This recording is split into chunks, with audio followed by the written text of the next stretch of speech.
Hello guys, learn computer के एक नए एपिसोड में आपका एक बार फिर से स्वागत है। गाइस, आज की इस वीडियो में मैं आपको कंप्यूटर अवेयरनेस से रिलेटेड बहुत सारे क्वेश्चंस जो कि मल्टीपल चॉइस क्वेश्चंस हैं बताने जा रहा हूं।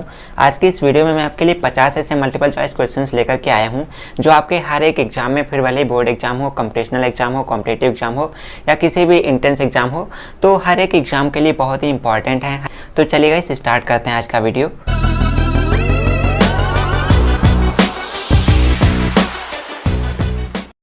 तो सबसे पहले हमारा क्वेश्चन है कंप्यूटर क्या है। अब यहाँ पर आपके ऑप्शन दिए गए हैं। कंप्यूटर एक इनपुट डिवाइस है, एक प्रोसेसिंग यूनिट है, या एक इलेक्ट्रॉनिक मशीन है, या फिर इलेक्ट्रॉनिक और प्रोग्रामेबल मशीन है। तो आपको बताना है कंप्यूटर क्या है। तो यहाँ पर जो हमारा राइट आंसर है वो है हमारा डी वाला। कंप्यूटर क्या है? कंप्यूटर एक इलेक्ट्रॉनिक और प्रोग्रामेबल मशीन है।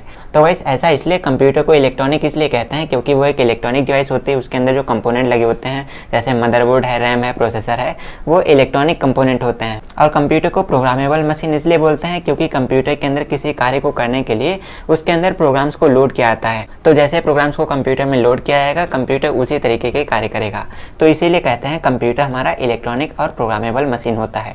ऑलराइट गाइस, इसके बाद में हमारा अगला क्वेश्चन दिया गया है जो कि है सीपीयू क्या है। तो यहाँ पर लिखा है सीपीयू एक इनपुट डिवाइस है, आउटपुट डिवाइस है, प्रोसेसिंग डिवाइस है या स्टोरेज डिवाइस है। तो आपको पता होना चाहिए सीपीयू जो होता है, सीपीयू प्रोसेसिंग डिवाइस होता है। और ऐसा इसलिए क्योंकि सीपीयू का पूरा नाम होता है सेंट्रल प्रोसेसिंग यूनिट। सीपीयू का काम क्या होता है? प्रोसेस करने का काम होता है। ना वो इनपुट लेता है, ना वो आउटपुट देता है, ना वो डेटा को स्टोर करता है। सीपीयू प्रोसेस करने का काम करता है, इसीलिए सीपीयू को प्रोसेसिंग डिवाइस कहते हैं। ऑलराइट गाइस, इसके बाद में हमारा अगला क्वेश्चन है जो कि क्वेश्चन नंबर 3 है। लिखा है सीपीयू को और किस नाम से जानते हैं? सीपीयू का दूसरा नाम क्या होता है? तो आपको पता होना चाहिए सीपीयू का दूसरा नाम क्या होता है। तो ऑप्शन दिया गया है प्रोसेसर, माइक्रो प्रोसेसर या सिलिकॉन चिप या कंप्यूटर का दिमाग। तो आपको पता होना चाहिए सीपीयू को और क्या कहते हैं। तो भाई सीपीयू को हम क्या कहते हैं? सीपीयू को हम कंप्यूटर का दिमाग कहते हैं। वैसे जो हमारी सीपीयू चिप होती है ना, सीपीयू चिप को हम प्रोसेसर और माइक्रो प्रोसेसर भी कहते हैं और उसे सिलिकॉन चिप भी कहते हैं। तो आपको पता होना चाहिए सीपीयू की इतना बड़ा सा बॉक्स होता है और उसी के अंदर हमारा मदरबोर्ड, रैम, प्रोसेसर वगैरह लगा होता है, तो उस डिवाइस को हम सीपीयू बोलते हैं। और जो हमारा प्रोसेसर होता है वो हमारा छोटा सा एक चिप होता है। तो आपको पता होना चाहिए सीपीयू को कंप्यूटर का दिमाग भी कहते हैं। ऑलराइट गाइस, चलिए इसके बाद में अगले क्वेश्चन पर चलते हैं। तो अगला क्वेश्चन लिखा हुआ है कंप्यूटर को हिंदी में क्या कहते हैं? कंप्यूटर को हिंदी में क्या कहते हैं? तो ऑप्शन है हमारे पास गणक, संगणक, संगणकम या चलभाषिक यंत्र। तो यहाँ पर आपको पता होना चाहिए कंप्यूटर को हिंदी में संगणक कहते हैं। जी हाँ दोस्तों, कंप्यूटर को हिंदी में संगणक कहते हैं। ये जो संगणकम लिखा है ये संस्कृत में कहा जाता है। संस्कृत में क्या कहते हैं? संस्कृत में संगणकम कहते हैं। यहाँ पर माँ लिखा हुआ है और हिंदी में इसको संगणक कहते हैं। गणक उसे कहते हैं जो गणना करने का काम करता है, जैसे कैलकुलेटर होता है। और चलभाषिक यंत्र हमारे स्मार्टफोन को कहा जाता है, हमारे मोबाइल फोन को कहा जाता है। तो आपको ये भी पता होना चाहिए। इसके बाद में गाइस हमारा अगला क्वेश्चन है जेपीयू का पूरा नाम क्या होता है? आपने सीपीयू को पढ़ा होगा। सीपीयू का पूरा नाम होता है सेंट्रल प्रोसेसिंग यूनिट। तो हमारे कंप्यूटर में जैसे सीपीयू होता है वैसे एक जेपीयू चिप भी होता है। तो आपको पता होना चाहिए जेपीयू का फुल फॉर्म क्या होता है। यहाँ पर ऑप्शन दिया गया है जनरेटिंग पावर यूनिट, और दूसरा ऑप्शन है ग्राफिक प्रोसेसिंग यूनिट, तीसरा है ग्राफिक्स प्रोसेसिंग यूनिट और चौथा है ग्राफिकल प्रोसेसिंग यूनिट। तो यहाँ पर आपको पता होना चाहिए जेपीयू का पूरा नाम होता है ग्राफिकल प्रोसेसिंग यूनिट, या इसको हम ग्राफिक्स प्रोसेसिंग यूनिट भी बोल सकते हैं। तो हमारे पास ये दोनों ऑप्शन सही हैं, लेकिन आपको ग्राफिकल प्रोसेसिंग यूनिट ही लगाना है। यह आपका राइट आंसर हो जाएगा। इसके बाद में हमारा अगला क्वेश्चन है सीपीयू के कितने भाग होते हैं, यानी कि how many parts of CPU. तो आपको पता होना चाहिए सीपीयू के जो मेन पार्ट होते हैं, मेन सीपीयू के 3 पार्ट होते हैं। कौन कौन सा पार्ट होता है? सीपीयू का पहला पार्ट होता है क्या हमारा? एक होता है कंट्रोल यूनिट, एक होता है हमारा मेमोरी यूनिट, और तीसरा पार्ट होता है हमारा अरिथमेटिक लॉजिक यूनिट। तो सीपीयू के ये 3 पार्ट होते हैं। इन 3 पार्ट से मिलकर के हमारी सीपीयू चिप बनती है। तो हमारा आंसर हो जाएगा तीसरा, यानी कि सी वाला। ऑलराइट गाइस, इसके बाद में अगला क्वेश्चन दिया गया है कंप्यूटर कितने प्रकार का होता है। अब यहाँ पर आपको बताना है कंप्यूटर कितने प्रकार का होता है। तो गाइस आपको पता होना चाहिए कंप्यूटर कई प्रकार के होते हैं। इनको हम क्लासिफाई करते हैं on the basis of application, purpose and size, यानी कि कार्य के आधार पर, आकार के आधार पर और उद्देश्य के आधार पर कंप्यूटर को क्लासिफाई करते हैं। तो ऐसे में जो हमारे कंप्यूटर के टोटल प्रकार होते हैं वो 9 होते हैं। 9 कौन से?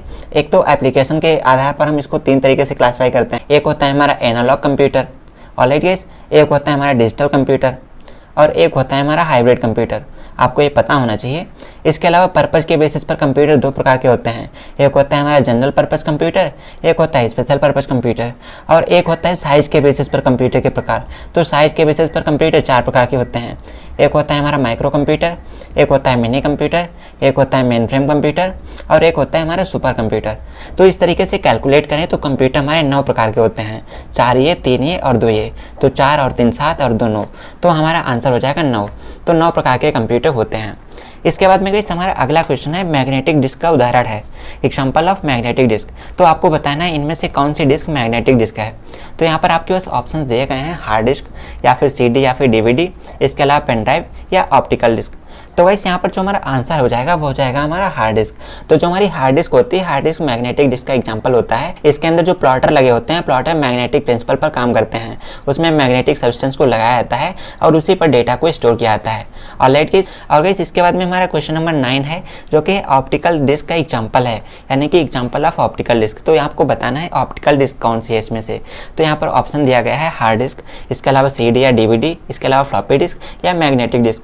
तो आपको पता होना चाहिए जो ऑप्टिकल डिस्क होती है, ऑप्टिकल डिस्क ऐसी होती है जो प्रकाश के बेसिस पर काम करती है, यानी कि लाइट, उस पर लाइट डाली जाती है, लेजर लाइट डाली जाती है और उसी की प्रिंसिपल पर वो काम करती है। तो आपको पता होना चाहिए जो हमारी CD होती है जिसे कॉम्पैक्ट डिस्क बोलते हैं, या जो हमारी DVD होती है जिसे हम डिजिटल वीडियो डिस्क या डिजिटल वर्सेटाइल डिस्क बोलते हैं, तो ये हमारी ऑप्टिकल डिस्क का एग्जाम्पल होती है। इनको ही हम ऑप्टिकल डिस्क कहते हैं, आपको ये पता होना चाहिए। तो गाइस यहाँ पर हमारा क्वेश्चन नंबर 10 है, इनमें से कौन सी स्टोरेज डिवाइस नहीं है। ध्यान दीजिएगा, स्टोरेज डिवाइस नहीं है।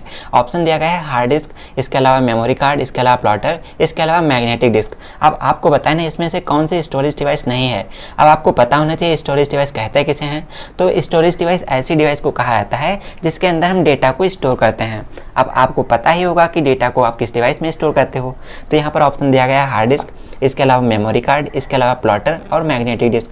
तो आपको पता है आप हार्ड डिस्क के अंदर भी डेटा को स्टोर कर सकते हो, मेमोरी कार्ड के अंदर भी कर सकते हो और मैग्नेटिक डिस्क के अंदर भी कर सकते हो। लेकिन जो प्लॉटर होता है ये प्रिंटर की कैटेगरी में आता है, तो ये हमारा आंसर हो जाएगा। यानी कि स्टोरेज डिवाइस नहीं है। कौन सी नहीं है? प्लॉटर नहीं है। प्लॉटर का काम होता है किसी चार्ट को, किसी पोस्टर को प्रिंट करने का। ऑलराइट गाइस, इसके बाद में क्वेश्चन नंबर 11 है, इनमें से कौन सी इनपुट डिवाइस नहीं है। ध्यान दीजिएगा, इनपुट डिवाइस नहीं है, यहाँ पर नहीं लगा है। तो कौन सी इनपुट डिवाइस नहीं है? ऑप्शन दिया गया है कीबोर्ड, प्रिंटर, स्कैनर और जॉयस्टिक। तो आपको बताना है इसमें से इनपुट डिवाइस कौन सी नहीं है। तो इनपुट डिवाइस क्या होता है? इनपुट डिवाइस ऐसी डिवाइसेस को कहा जाता है जिसके माध्यम से हम कंप्यूटर के अंदर डेटा को भेजते हैं, डेटा को इनपुट करते हैं। तो ऐसी डिवाइस को हम इनपुट डिवाइस कहते हैं। ऑप्शन दिया गया है कीबोर्ड, तो कीबोर्ड से भी हम डेटा को इनपुट करते हैं। और जो हमारा स्कैनर होता है उससे भी डेटा को इनपुट करते हैं। जॉयस्टिक होता है वो भी इनपुट डिवाइस होता है। लेकिन जो प्रिंटर होता है ना, प्रिंटर क्या करता है? प्रिंटर में हम डेटा को इनपुट नहीं करते हैं। प्रिंटर का काम होता है कागज़ पर प्रिंट करने का। तो ये हमारा कैसा डिवाइस होता है? ये हमारा आउटपुट डिवाइस होता है। तो यही हमारा आंसर हो जाएगा। राइट आंसर क्या हो जाएगा? प्रिंटर। प्रिंटर एक इनपुट डिवाइस नहीं है। ऑलराइट गाइस, इसके बाद में बात करते हैं अगले क्वेश्चन के बारे में, जो कि है क्वेश्चन नंबर 12, जो कि लिखा है इनमें से आउटपुट डिवाइस नहीं है। ध्यान दीजिएगा, नहीं है लिखा हुआ है। तो आपको बताना है कौन सी आउटपुट डिवाइस नहीं है। ऑप्शन दिया गया है मॉनिटर, प्रिंटर, स्पीकर, माइक्रोफोन। तो इनमें से कौन सी आउटपुट डिवाइस नहीं है? आपको पता है मॉनिटर भी आउटपुट डिवाइस है, प्रिंटर भी आउटपुट डिवाइस है, इसके अलावा जो हमारा स्पीकर होता है वो भी आउटपुट डिवाइस होता है। बचा जो हमारा माइक्रोफोन। तो माइक्रोफोन जिसे माइक बोलते हैं, तो माइक से आप डेटा को इनपुट करते हो, ना कि आउटपुट लेते हो। तो माइक्रोफोन ही हमारा आंसर हो जाएगा। माइक्रोफोन को हम आउटपुट डिवाइस नहीं कहते हैं। इसके बाद में बात करते हैं क्वेश्चन नंबर 13 के बारे में, जो कि 13वां क्वेश्चन है। तो क्वेश्चन नंबर 13 में लिखा है इनमें से प्रोसेसिंग डिवाइस है। कौन सी प्रोसेसिंग डिवाइस है आपको बताना है। ऑप्शन दिया गया है CPU, GPU, both, none of these. यानी कि CPU प्रोसेसिंग डिवाइस है, GPU प्रोसेसिंग डिवाइस है, या दोनों की दोनों प्रोसेसिंग डिवाइस हैं, या इनमें से कोई भी प्रोसेसिंग डिवाइस नहीं है। तो यहाँ पर आपका आंसर क्या हो जाएगा? आपका आंसर हो जाएगा बोथ। जो हमारा CPU चिप है ये भी प्रोसेसिंग डिवाइस होती है, और GPU चिप होती है ये भी प्रोसेसिंग डिवाइस होती है। ऑलराइट गाइस, इसके बाद में बात करते हैं क्वेश्चन नंबर 14 के बारे में, जो कि लिखा हुआ है कंप्यूटर का पावर हाउस किसे कहते हैं। कंप्यूटर का पावर हाउस यानी कि बिजली घर। तो कंप्यूटर का बिजली घर किसे कहते हैं शायद आप नहीं जानते होंगे। चलिए मैं आपको बताता हूँ, बट उससे पहले देखते हैं ऑप्शंस के बारे में। तो यहाँ पर ऑप्शन दिया गया है CPU, माइक्रो प्रोसेसर, SMPS या इलेक्ट्रिसिटी बोर्ड। तो आपको बताना है कंप्यूटर को पावर कहाँ से मिलती है, कंप्यूटर का पावर हाउस किसे कहते हैं। तो कंप्यूटर का पावर हाउस हम कहते हैं किसको? SMPS को। SMPS क्या होता है? SMPS का पूरा नाम होता है स्विच मोड पावर सप्लाई। ये कंप्यूटर के CPU के अंदर लगा एक ऐसा कंपोनेंट होता है, एक ऐसा हार्डवेयर डिवाइस होता है जो कंप्यूटर के अंदर मदरबोर्ड को पावर को सप्लाई करता है। यानी कि मदरबोर्ड में जो कंपोनेंट लगे हैं उनको पावर सप्लाई करने का काम करता है ये वाला डिवाइस SMPS। ऑलराइट गाइस, तो आपको पता होना चाहिए कंप्यूटर का पावर हाउस किसे कहते हैं? SMPS को कहते हैं। चलिए अब बात करते हैं क्वेश्चन नंबर 15 के बारे में। हमारा क्वेश्चन नंबर 15 है कंप्यूटर में मेमोरी के कितने प्रकार होते हैं, या कहे तो कंप्यूटर में मेमोरी कितने प्रकार की होती है। आपको बताना है कंप्यूटर में मेमोरी कितने प्रकार की होती है। तो गाइस आपको पता होना चाहिए, मोटा मोटा पता होना चाहिए, मेमोरी कंप्यूटर के अंदर 2 प्रकार की होती है। ऑप्शन दिया गया है 2, 3, 4 या 8। तो मेमोरी बेसिकली 2 प्रकार की होती है, एक होती है प्राइमरी मेमोरी, एक होती है सेकेंडरी मेमोरी। अब इसी के अंदर सारे के सारे तरीके के जो स्टोरेज डिवाइस होते हैं वो आते हैं, जैसे रैम है, रोम है, हार्ड डिस्क है, फ्लॉपी डिस्क है, मैग्नेटिक डिस्क है, CD DVD है। तो ये सारे इसी के अंदर आते हैं। तो आपको पता होना चाहिए, मोटा मोटा पता होना चाहिए कि कंप्यूटर में जो मेमोरी होती है वो 2 प्रकार की होती है। कौन कौन सी? एक सेकेंडरी, एक प्राइमरी। ऑलराइट, अगला क्वेश्चन दिया गया है रैम और रोम कैसे मेमोरी के उदाहरण हैं। आपको बताना है जो रैम होती है, जो रोम होते हैं, ये किस कैटेगरी की मेमोरी है, आपको इसका बताना है। तो यहाँ पर ऑप्शन दिया गया है प्राइमरी मेमोरी है, सेकेंडरी मेमोरी है, वोलेटाइल मेमोरी है या वर्चुअल मेमोरी है। अब आपको पता होना चाहिए जो रैम और रोम होती है ये हमारी प्राइमरी मेमोरी का एग्जांपल है, यानी कि रैम और रोम को हम प्राइमरी मेमोरी कहते हैं। ऑलराइट गाइस, इसके बाद में गाइस अगला क्वेश्चन दिया गया है क्वेश्चन नंबर 17, जो कि लिखा है hard disk drive, floppy disk drive और SSD यानी कि सॉलिड स्टेट ड्राइव। तो ये कैसे मेमोरी के उदाहरण हैं, यानी कि किस तरीके की ये मेमोरी होती है, हार्ड डिस्क, फ्लॉपी डिस्क या SSD। अब आपको ये बताना है। तो हमारे पास ऑप्शन दिए गए हैं प्राइमरी मेमोरी है, सेकेंडरी मेमोरी है, वोलेटाइल मेमोरी है या वर्चुअल मेमोरी है। अब आपको ये पता होना चाहिए जो हार्ड डिस्क होती है, फ्लॉपी डिस्क होती है या SSD है, तो ये सारी की सारी हमारी सेकेंडरी मेमोरी के अंतर्गत आती हैं। इनको हम सेकेंडरी मेमोरी बोलते हैं। ऑलराइट गाइस, अब इसके बाद में अगले क्वेश्चन पर चलते हैं, जो कि क्वेश्चन नंबर 18 है, जो कि है हमारी CD और DVD ये कैसी मेमोरी के उदाहरण हैं। तो यहाँ पर ऑप्शन दिया गया है volatile memory, magnetic memory, optical memory या वर्चुअल मेमोरी। तो अभी मैंने आपको पीछे बताया था जो हमारी CD DVD होती है ये ऑप्टिकल मेमोरी होती है। ऑप्टिकल इसलिए क्योंकि ये जब काम करती है ना तो ये लेज़र लाइट के थ्रू काम करती है, इस पर प्रकाश डाला जाता है, लाइट डाला जाता है, तो इसीलिए इसको हम ऑप्टिकल मेमोरी कहते हैं। ऑलराइट गाइस, इसके बाद में बात करते हैं क्वेश्चन नंबर 19 के बारे में। 19वां क्वेश्चन दिया गया है यहाँ पर माउस कितने प्रकार का होता है। जो हमारा माउस यूज करते हो ना, कीबोर्ड माउस यूज करते हो, तो जो माउस होता है वो कितने प्रकार का होता है। तो यहाँ पर आपके पास ऑप्शन दिए गए हैं 2, 3, 4 या 5। तो आपको बताना है जो हमारा माउस होता है वो बेसिकली 2 टाइप का होता है, 2 प्रकार का होता है। कैसा कैसा? एक होता है हमारा मैकेनिकल माउस और एक होता है ऑप्टिकल माउस। और इसके अलावा जैसे हमारे जो वायरलेस माउस वगैरह होता है, तो वायरलेस माउस या स्टैंडर्ड माउस उनको हम नहीं गिनते हैं। जो हमारे माउस की कैटेगरी होती है वो 2 तरीके की ही होती है, एक तो होती है ऑप्टिकल माउस, एक होती है मैकेनिकल माउस। जो वायरलेस माउस होते हैं ना, वायरलेस माउस भी हमारा इसी में कैटेगरी में आ जाता है, ऑप्टिकल माउस की कैटेगरी में ही आ जाता है। तो आपको पता होना चाहिए माउस 2 ही प्रकार का होता है, एक मैकेनिकल, एक ऑप्टिकल। इसके बाद में गाइस हमारा क्वेश्चन नंबर 20 है, क्वेश्चन नंबर 20वां दिया गया है कीबोर्ड कितने प्रकार का होता है। जो आप कीबोर्ड यूज करते हो माउस के साथ में, तो कीबोर्ड कितने प्रकार का होता है। यहाँ पर आपके पास ऑप्शन दिए गए हैं 2 प्रकार का, 3 प्रकार का, 1 प्रकार का या 4 प्रकार का। तो आपको बताना है आपका जो कीबोर्ड होता है, आपका कीबोर्ड भी 2 प्रकार का होता है। कैसा कैसा? एक तो होता है हमारा कौन सा, एक होता है स्टैंडर्ड कीबोर्ड और एक होता है आइडियल कीबोर्ड। एक स्टैंडर्ड कीबोर्ड, एक आइडियल कीबोर्ड। ऑलराइट, चलिए इसके बाद में बात करते हैं क्वेश्चन नंबर 21 के बारे में। और हमारा क्वेश्चन नंबर 21 है CPU के कितने भाग हैं। CPU के कितने भाग हैं? तो शायद ये क्वेश्चन हम पीछे भी एक बार कर चुके हैं। CPU के भाग कितने होते हैं? 3 होते हैं, मैंने आपको पीछे बताया था। एक होता है हमारा ALU, एक होता है CU और एक होता है MU, control unit, memory unit और अरिथमेटिक एंड लॉजिकल यूनिट। तो आपको ये पता होना चाहिए। अगला क्वेश्चन दिया गया है मदरबोर्ड को पावर सप्लाई कौन करता है। जो मदरबोर्ड लगा होता है उसको पावर भेजने का काम कौन करता है। तो हमारे CPU के अंदर एक हार्डवेयर कंपोनेंट लगा होता है जिसे हम कहते हैं SMPS। तो SMPS ही मदरबोर्ड को पावर सप्लाई करने का काम करता है। चलिए अगले क्वेश्चन पर चलते हैं, जो कि क्वेश्चन नंबर 23 है। यहाँ पर लिखा है CPU में प्रोसेसर कहाँ पर लगा होता है। जो CPU बॉक्स होता है, जो हमारा CPU इतना बड़ा बॉक्स होता है, हार्डवेयर होता है, उसके अंदर जो हमारा प्रोसेसर होता है, माइक्रो प्रोसेसर होता है, वो कहाँ पर लगा होता है। ऑप्शन दिया गया है यहाँ पर। एक पहला ऑप्शन है मदरबोर्ड पर, दूसरा किसी कनेक्टर या किसी स्लॉट में, तीसरा है SMPS के अंदर, चौथा है एक्सटेंशन स्लॉट में। तो अगर आपने CPU को खोलकर देखा है तो आपको पता होगा जो CPU के अंदर प्रोसेसर होता है वो मदरबोर्ड के ऊपर लगा होता है। आपका आंसर हो जाएगा मदरबोर्ड। मदरबोर्ड के ऊपर CPU को या कहते हो प्रोसेसर को माउंट किया जाता है। ऑलराइट गाइस, इसके बाद में हमारा अगला क्वेश्चन है 24, जो कि है CPU के सारे कंपोनेंट कहाँ पर माउंट होते हैं। CPU के अंदर जितने भी कंपोनेंट लगे होते हैं वो कहाँ पर माउंट किए जाते हैं, कहाँ पर लगाए जाते हैं।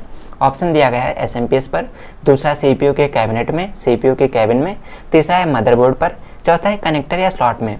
तो CPU के सारे कंपोनेंट कहाँ पर लगे होते हैं, मदरबोर्ड पर लगे होते हैं। आपके कंप्यूटर के अंदर जो रैम है, रोम है, हार्ड डिस्क है, इसके अलावा जो हमारे डिस्क्राइबर होते हैं, कंट्रोलर होते हैं, capacitor, register, transistor, diode, IC जो भी लगे होते हैं सारे के सारे मदरबोर्ड के ऊपर माउंट किए जाते हैं, मदरबोर्ड के ऊपर लगाए जाते हैं। ऑलराइट, इसके बाद में हमारा क्वेश्चन नंबर 24 है, CPU को ठंडा कौन करता है। जो हमारा CPU होता है उसको ठंडा करने का काम कौन करता है। तो यहाँ पर आपके पास ऑप्शन दिया गया है हीट सिंक, इसके अलावा कॉइल, एग्जॉस्ट फैन या ट्रांसफार्मर। तो आपको बताना है CPU को ठंडा करने का काम कौन करता है। ऑब्वियस सी बात है, आपने देखा होगा CPU के अंदर 2 कूलिंग फैन लगे होते हैं जिसे हम एग्जॉस्ट फैन भी बोलते हैं। तो ये एग्जॉस्ट फैन ही CPU को ठंडा करने का काम करते हैं। ऑलराइट गाइस, चलिए इसके बाद में बात करते हैं क्वेश्चन नंबर 26 के बारे में। तो गाइस यहाँ पर हमारा क्वेश्चन नंबर 26 दिया गया है, कंप्यूटर में डेट और टाइम को कौन सेट रखता है। ऑप्शन दिया गया है CMOS चिप, BIOS चिप, इसके अलावा CPU चिप या GPU चिप। इसके बाद में अगला क्वेश्चन नंबर है 27, जो कि लिखा है कंप्यूटर में 0 और 1 को नहीं कहते हैं। अब 0 1 को क्या कहते हैं आपको पता होना चाहिए, तभी आप बता सकते हैं कि 0 1 को क्या नहीं कहते। ऑप्शन दिया है पल्स, बाइनरी डिजिट या बाइनरी नंबर, बाइनरी कोड या ऑपरेटर। तो आपको बताना है इसमें से 0 और 1 को क्या नहीं कहते हैं। तो आपको ये भी पता है कि कंप्यूटर में 0 1 होता है, उसको हम पल्स भी कहते हैं, उसको बाइनरी डिजिट भी कहते हैं, बाइनरी नंबर भी कहते हैं और उसको बाइनरी कोड भी कहते हैं, लेकिन उसको हम ऑपरेटर नहीं कहते। क्या नहीं कहते, उसको ऑपरेटर नहीं कहते। तो आपको ये पता होना चाहिए। इसके बाद में हमारा क्वेश्चन नंबर 28 है, बहुत ही इंपॉर्टेंट सा क्वेश्चन है, लेटेस्ट क्वेश्चन है कि i3, i5, i7, i9, i11 ये सब किससे संबंधित है। ये चीज़ें जो आप देख रहे हो i3, i5, i7 ये किससे रिलेटेड है, किस हार्डवेयर कंपोनेंट से रिलेटेड है। ऑप्शन दिया गया है रैम, CPU, GPU, SSD। तो आपको पता होना चाहिए ये सारी चीज़ें CPU से रिलेटेड हैं। जो हमारे CPU आते हैं ना, उन्हीं की जनरेशन्स वगैरह होते हैं, उन्हीं के लेटेस्ट मॉडल होते हैं जिसे हम CPU, i3, i5, i7 वगैरह बोलते हैं। ऑलराइट गाइस, इसके बाद में अगला क्वेश्चन दिया गया है 29, जो कि यहाँ पर लिखा हुआ है कि कोर किस हार्डवेयर से संबंधित है। यानी कि कोर ये जो टर्म आया है ये किस हार्डवेयर से रिलेटेड है। ऑप्शन दिया गया है प्रोसेसर, रैम या रोम, इसके अलावा हार्ड डिस्क टाइप या सॉलिड स्टेट टाइप, CD या DVD। तो आपको बताना इन चारों में से कोर किस चीज़ में यूज होता है। तो यहाँ पर आपको ऑब्वियस सी बात है, आपको पता होगा जो हमारा CPU चिप होता है या जो हमारा माइक्रो प्रोसेसर होता है उसी में कोर होता है, जैसे dual core, quad core, hexa core, Deka core, octa core. तो हमारा प्रोसेसर से रिलेटेड होता है, तो आपको ये पता होना चाहिए। इसके बाद में हमारा क्वेश्चन नंबर 30 दिया गया है कि हार्ड डिस्क में डेटा को कहाँ पर स्टोर किया जाता है। जो हमारी हार्ड डिस्क ड्राइव होती है उसमें डेटा को कहाँ पर स्टोर किया जाता है। ऑप्शन दिया गया है प्लॉटर पर, यानी कि जो प्लॉटर होता है, प्लॉटर लगा होता है उसके ऊपर, इसके अलावा हेड के ऊपर, या जो स्पिंडल मोटर होता है उस पर, या सर्किट के ऊपर। तो हार्ड डिस्क में इन चारों चीज़ों में से डेटा को कहाँ पर स्टोर किया जाता है, तो डेटा को प्लॉटर के ऊपर स्टोर किया जाता है। प्लॉटर कुछ ऐसे सर्कुलर डिस्क लगी होती है हार्ड डिस्क के अंदर और उसी पर डेटा को रीड और राइट करके उसी को डेटा को स्टोर कर दिया जाता है और इसे हम प्लॉटर बोलते हैं। क्या बोलते हैं, इसे हम प्लॉटर बोलते हैं। और इस वाले को रीड या राइट हेड बोलते हैं। क्या बोलते हैं, रीड एंड हेड। इसी की सहायता से प्लॉटर के ऊपर डेटा को स्टोर किया जाता है। ऑलराइट गाइस, चलिए इसके बाद में बात करते हैं क्वेश्चन नंबर 31 के बारे में। तो गाइस हमारा क्वेश्चन नंबर 31 है कि हार्ड डिस्क ड्राइव में डेटा को किसके माध्यम से स्टोर करते हैं। ऑप्शन दिया गया है प्लॉटर के माध्यम से, रीड राइट हेड के माध्यम से, सर्किट के माध्यम से या स्पिंडल मोटर के माध्यम से। तो अभी मैंने आपको पीछे फोटो बनाकर बताया था कि हार्ड डिस्क के अंदर डेटा को स्टोर करने का काम प्लॉटर करता है और डेटा को प्लॉटर में स्टोर कौन करता है, तो वो करता है read write head. Read write head, इसी की सहायता से, इसी हेड की सहायता से आप हार्ड डिस्क के अंदर प्लॉटर लगा होता है, उस प्लॉटर पर डेटा को स्टोर करते हैं। ऑलराइट गाइस, इसके बाद में क्वेश्चन नंबर 32 है कि हार्ड डिस्क ड्राइव में लगे प्लॉटर को कौन घुमाता है। अब जो हार्ड डिस्क के अंदर प्लॉटर लगा होता है उस प्लॉटर को घुमाने का काम कौन करता है। ऑप्शन है आपके पास सर्किट, स्पिंडल मोटर, हेड या ऑल, या चारों। तो आपको पता होना चाहिए आपकी हार्ड डिस्क के अंदर एक मोटर लगा होता है, एक छोटी सी मोटर होती है जिसे हम स्पिंडल मोटर बोलते हैं। स्पिंडल मोटर जब घूमती है तो अपने साथ में वो प्लॉटर को घुमा देती है और प्लॉटर घूमता रहता है और डेटा को स्टोर करके उसको रीड या राइट करता रहता है। ऑलराइट गाइस, इसके बाद में हमारा क्वेश्चन नंबर 33 है, जो कि है हार्ड डिस्क में कितने प्लॉटर लगे होते हैं। आपको बताना है कि जो हार्ड डिस्क ड्राइव होती है उसके अंदर कितने प्लॉटर लगे होते हैं। पहला ऑप्शन है 1, 2, मल्टीपल या ऑल। तो आपको पता होना चाहिए जो हमारी हार्ड डिस्क होती है, वैसे तो हार्ड डिस्क के अंदर मल्टीपल प्लॉटर लगे होते हैं, लेकिन कुछ हार्ड डिस्क होती है उसके अंदर 2 प्लॉटर होते हैं, कुछ होते हैं एक ही होता है। लेकिन आपको यहाँ पर क्या लगाना है, तो आपका जो राइट आंसर हो जाएगा वो हो जाएगा ऑल। जो हमारी हार्ड डिस्क होती है ना, उसके अंदर बहुत सारे प्लॉटर लगे होते हैं, एक भी हो सकता है, 2 भी हो सकता है, मल्टीपल भी हो सकते हैं, या सारे हो सकते हैं। ऑलराइट गाइस, इसके बाद में हमारा अगला क्वेश्चन है क्वेश्चन नंबर 34, जो कि एग्जॉस्ट, जिसे हम कूलिंग फैन के नाम से भी जानते हैं, कितने वोल्टेज पर चलता है। एग्जॉस्ट फैन को चलाने के लिए हमें इसको कितनी वोल्टेज देनी पड़ती है। तो यहाँ पर ऑप्शन दिया गया है 6, 12 या बोथ या नन। 6 वोल्ट पर चलेगा या 12 वोल्ट पर चलेगा या दोनों पर चल जाएगा या नन। तो आपको ऑप्शन लगाना है यहाँ पर बोथ। आपका राइट आंसर हो जाएगा बोथ। कुछ कूलिंग फैन होते हैं वो 6 वोल्ट पर भी काम करते हैं, कुछ होते हैं 12 वोल्ट पर काम करते हैं, कुछ होते हैं 24 वोल्ट पर काम करते हैं। तो यहाँ पर हमारे पास 2 ऑप्शन अवेलेबल हैं और एक ऑप्शन है बोथ, तो हम बोथ पर लगा देंगे। हमारे पास जो कूलिंग फैन होते हैं वो 6 वोल्ट पर भी काम कर जाते हैं, 12 पर भी करते हैं। ऑलराइट गाइस, तो आपको ये पता होना चाहिए। इसके बाद में हमारा अगला क्वेश्चन है 35। तो यहाँ पर लिखा हुआ है हीट को एब्जॉर्ब करने वाला हार्डवेयर कंपोनेंट। हमारे कंप्यूटर के अंदर, हमारे सीपीयू के अंदर या जितने भी इलेक्ट्रॉनिक कंपोनेंट होते हैं, हर सभी कंपोनेंट के अंदर, फिर भले आपका स्मार्टफोन हो, कंप्यूटर हो, आपका मोबाइल चार्जर हो, तो हर एक कंपोनेंट के अंदर, इलेक्ट्रॉनिक कंपोनेंट के अंदर एक ऐसा हार्डवेयर लगाया जाता है जो हीट को एब्जॉर्ब कर लेता है, हीट को सोख लेता है, यानी कि उसके अंदर गर्मी बनती है, उस गर्मी को अपने अंदर एब्जॉर्ब कर लेता है, सोख लेता है। तो ऐसा कौन सा कंपोनेंट होता है। आपके पास ऑप्शन दिया गया है heat sink, motherboard, digital circuit या कूलिंग एग्जॉस्ट फैन, या कूलिंग फैन या एग्जॉस्ट फैन। तो आपको पता होना चाहिए। तो यहाँ पर हमारा जो राइट आंसर हो जाएगा वो हो जाएगा हीट सिंक। वेल दोस्तों, हीट सिंक एक ऐसा कंपोनेंट होता है, कुछ इस तरीके से दिखाई देता है, हमारे कंप्यूटर में लगा होता है, हमारे कंप्यूटर का हर एक डिवाइस में लगा होता है। और ये क्या करता है, जो हमारे सर्किट में हीट बनती है उस सारी की सारी हीट को ये अपने अंदर स्टोर कर लेता है, अपने अंदर सोख लेता है और हमारा सर्किट ठंडा रहता है। जो कूलिंग फैन होता है ये क्या करता है, ये अंदर की गर्मी को बाहर निकाल कर फेंकता है, अंदर वाली गर्मी को, अंदर के टेम्परेचर को बाहर फेंक देता है। और ये कंपोनेंट क्या करता है, ये हीट को सोख लेता है, एब्जॉर्ब कर लेता है। ऑलराइट गाइस, चलिए इसके बाद में बात करते हैं क्वेश्चन नंबर 36 के बारे में, जो कि हमारा हीट सिंक किस धातु की बनी होती है। जो ये हीट सिंक होता है, कंपोनेंट होता है, ये किस धातु का बना होता है, किस मेटल से बना होता है। ऑप्शन है आपके पास एल्यूमिनियम, सिलिकॉन, कॉपर या सिल्वर। तो आपको पता होना चाहिए, बेसिकली जो हमारे हीट सिंक होते हैं ये एल्यूमिनियम से ही बने होते हैं। बेसिकली आप जो नॉर्मली देखते हो ना, वो एल्यूमिनियम के बने होते हैं, लेकिन आपने कई बार देखा होगा आपके पास कॉपर के भी होते हैं। तो आपको पता होना चाहिए कॉपर और एल्यूमिनियम, इन दोनों कंपोनेंट से, इन दोनों मेटल से हीट सिंक बनाए जाते हैं। लेकिन जो नॉर्मली हीट सिंक आप देखते हो ना, वो एल्यूमिनियम की ही होती है। तो आपको एल्यूमिनियम लगाना है। ऑलराइट गाइस, इसके बाद में गाइस हमारा अगला क्वेश्चन है क्वेश्चन नंबर 37। लिखा है अधिकतर चिप्स किस धातु से बनाए जाते हैं। हमारे कंप्यूटर के अंदर, हमारे किसी भी सर्किट के अंदर जो चिप लगे होते हैं छोटे छोटे, वो मोस्टली किस धातु से बनाए जाते हैं, किस मेटल से बनाए जाते हैं। ऑप्शन दिया गया है एल्यूमिनियम के, कॉपर के, सिलिकॉन के या सिल्वर या गोल्ड के। तो आपको पता होना चाहिए जो अधिकतर चिप होते हैं, मोस्टली चिप होते हैं, वो सिलिकॉन धातु से बनाए जाते हैं, सिलिकॉन से बने होते हैं। अगला क्वेश्चन है हमारे पास आईसी किस धातु से बनी होती है। ऑप्शन है सिलिकॉन, कॉपर, ब्रॉन्ज या लेड। तो अभी मैंने आपको बताया आईसी को हम सिलिकॉन चिप भी बोलते हैं। तो आईसी सिलिकॉन धातु से बनी होती है, आपको ऑब्वियस सी बात है पता ही होगा। तो आईसी किस धातु से बनी होती है, सिलिकॉन से बनी होती है, और इसीलिए आईसी को सिलिकॉन चिप भी कहते हैं। इसके बाद में क्वेश्चन नंबर 39 है कंप्यूटर में पिक्चर वीडियो क्वालिटी को इन्हेंस कौन करता है। यानी कि कंप्यूटर के अंदर ऐसा कौन सा हार्डवेयर कंपोनेंट लगा होता है जो हमारे फोटोज़ होते हैं, वीडियोस होते हैं, उनकी क्वालिटी को बढ़ा देता है, इंप्रूव कर देता है, या कहे तो उसको इन्हेंस कर देता है। ऑप्शन है हमारे पास सीपीयू, जीपीयू, प्रोसेसर या रैम। तो आपको पता होना चाहिए आपके कंप्यूटर के अंदर जीपीयू हार्डवेयर कंपोनेंट लगा होता है, इसकी सहायता से आपके फोटो होते हैं, वीडियो होते हैं, उनकी क्वालिटी इन्हेंस हो जाती है। ऑलराइट गाइस, इसके बाद में गाइस हमारा क्वेश्चन नंबर 40 है, 40वां क्वेश्चन है, जो कि है कंप्यूटर में डेटा को स्टोर करने वाली कौन सी डिवाइस है। यानी ऐसी कौन सी डिवाइस है जो कंप्यूटर के अंदर डेटा को स्टोर करती है, परमानेंटली स्टोर करती है। तो यहाँ पर हमारे पास ऑप्शंस हैं एसएसडी यानी कि हार्ड डिस्क टाइप, दूसरा ऑप्शन है रैम, तीसरा है कैशे मेमोरी और चौथा है वर्चुअल मेमोरी। आपको पता होना चाहिए कंप्यूटर के अंदर डेटा को कौन सी डिवाइस स्टोर करती है। तो हमारे जो राइट आंसर हो जाएगा वो हो जाएगा हमारी हार्ड डिस्क टाइप। जो एचडीडी होती है, हार्ड डिस्क होती है, हार्ड डिस्क कंप्यूटर के अंदर डेटा को परमानेंट रूप से स्टोर कर लेती है। रैम होती है, रैम के अंदर भी डेटा स्टोर होता है, कैशे मेमोरी में भी डेटा स्टोर होता है, वर्चुअल मेमोरी में भी डेटा स्टोर होता है। लेकिन जो हार्ड डिस्क होती है ना, ये डेटा को परमानेंटली स्टोर करती है। रैम में भी थोड़े टाइम के लिए डेटा स्टोर होता है, इसमें भी थोड़े टाइम के लिए होता है, इसमें भी थोड़े टाइम के लिए होता है, लेकिन हार्ड डिस्क में हमेशा के लिए डेटा स्टोर होता है, परमानेंट होता है। ऑलराइट गाइस, इसके बाद में बात करते हैं क्वेश्चन नंबर 41 के बारे में। तो यहाँ पर लिखा है इनमें से कौन सी स्टोरेज डिवाइस नहीं है। कौन सी स्टोरेज डिवाइस नहीं है, यहाँ पर लिखा है नहीं है। तो यहाँ पर ऑप्शन है hard disk type, floppy disk drive, solid state drive या ग्राफिक्स प्रोसेसिंग यूनिट जीपीयू। तो आपको पता होना चाहिए कौन सी स्टोरेज डिवाइस नहीं है। तो आपको पता है ये भी स्टोरेज डिवाइस है, ये भी स्टोरेज डिवाइस है, ये भी है, लेकिन जो हमारा जीपीयू है ना, जीपीयू स्टोरेज डिवाइस नहीं है, ये प्रोसेसिंग डिवाइस है। तो आपका आंसर हो जाएगा जीपीयू। ऑलराइट गाइस, इसके बाद में हमारा क्वेश्चन नंबर 42 है, कौन सा है? यहाँ पर लिखा है इनमें से कौन सी ऑप्टिकल डिवाइस नहीं है। कौन सी ऑप्टिकल डिवाइस नहीं है, आपको पता होना चाहिए नहीं है। तो यहाँ पर लिखा है कॉम्पैक्ट डिस्क, जिसे हम सीडी बोलते हैं।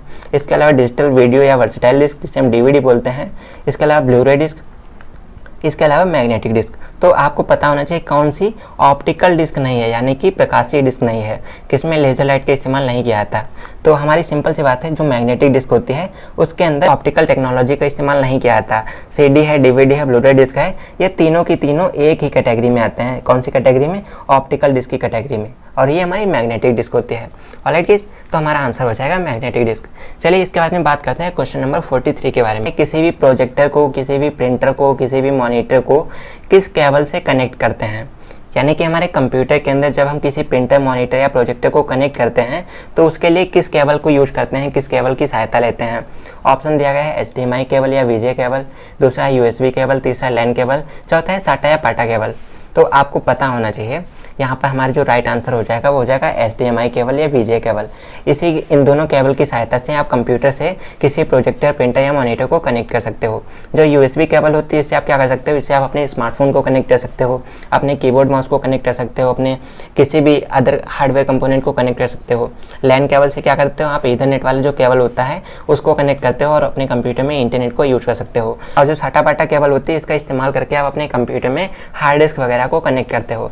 ऑलराइट गाइस, तो आपको पता होना चाहिए HDMI केबल या VGA केबल का इस्तेमाल करके आप अपने कंप्यूटर में प्रोजेक्टर, प्रिंटर या मॉनिटर को कनेक्ट करते हो। चलिए गाइस, इसके बाद में बात करते हैं क्वेश्चन नंबर 44 के बारे में। लिखा है इंटरनेट को एक्सेस करने के लिए कंप्यूटर में कौन सी केबल लगाई जाती है? यानी कि कंप्यूटर में अगर आप इंटरनेट को एक्सेस करना चाहते हो तो इसके लिए आपको अपने CPU के अंदर कौन सी केबल को लगाना पड़ेगा, कौन सी केबल को कनेक्ट करना पड़ेगा? ऑप्शन है आपके पास LAN cable, USB cable, HDMI cable या VGA केबल। तो आपको बताया अभी मैंने HDMI और VGA केबल का इस्तेमाल करके प्रोजेक्टर, प्रिंटर या मॉनिटर को कनेक्ट करते हैं। USB केबल का इस्तेमाल करके आप अपने स्मार्टफोन को या अपने कीबोर्ड या माउस को कनेक्ट कर सकते हो। और जो आपकी लैन केबल होती है, लैन केबल को आप ईथरनेट वाले स्विच में कनेक्ट करके, कनेक्टर में कनेक्ट करके अपने कंप्यूटर के अंदर आसानी से इंटरनेट को एक्सेस कर सकते हो। तो हमारा जो आंसर हो जाएगा वो हो जाएगा लैन केबल का इस्तेमाल करके ही आप अपने कंप्यूटर के अंदर इंटरनेट को एक्सेस कर सकते हो। इसके बाद में हमारा क्वेश्चन नंबर 45 है, माउस कितने प्रकार का होता है? जो हमारा माउस होता है वो कितने प्रकार का होता है? ये क्वेश्चन शायद मैंने आपको पीछे भी कराया था, एक बार फिर से रिपीट हो गया, उसके लिए सॉरी गाइस। तो यहाँ पर हम आपको बताया था माउस हमारे दो प्रकार के होते हैं, एक होता है ऑप्टिकल माउस, एक होता है मैकेनिकल माउस। इसके अलावा हमारा क्वेश्चन नंबर 46 है, ब्लू-रे डिस्क में कितना डेटा स्टोर किया जा सकता है?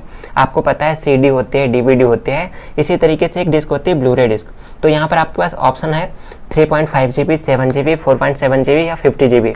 तो आपको बताना चाहूँगा जो हमारी CD होती है, CD के अंदर आप 700 MB तक का डेटा स्टोर कर सकते हो।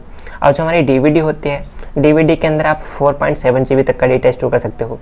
और जो हमारी ब्लू-रे डिस्क होती है उसके अंदर आप 50 GB तक का डेटा स्टोर कर सकते हो। 50 GB, जी हाँ दोस्तों, 50 GB इसलिए क्योंकि इसके अंदर 2 लेयर लगे होते हैं। एक लेयर के अंदर आप 25 GB तक का डेटा स्टोर कर सकते हो। तो जब 2 लेयर लगे हैं तो 25 को आप मल्टीप्लाई करोगे 2 से तो 50 हो जाएगा।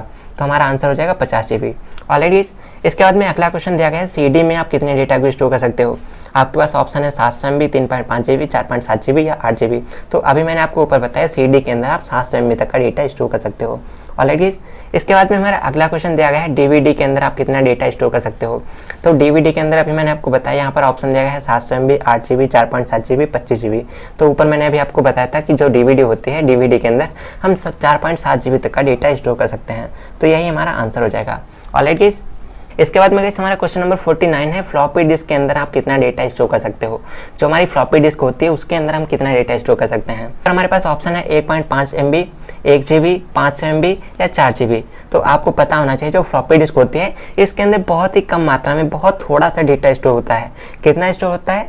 1.5 MB, यानी कि 1.5 MB तक का डेटा स्टोर कर सकते हो। ऑलराइट, अगला क्वेश्चन है, मेमोरी कार्ड को कंप्यूटर में कनेक्ट करने के लिए किस हार्डवेयर कंपोनेंट को यूज करते हैं?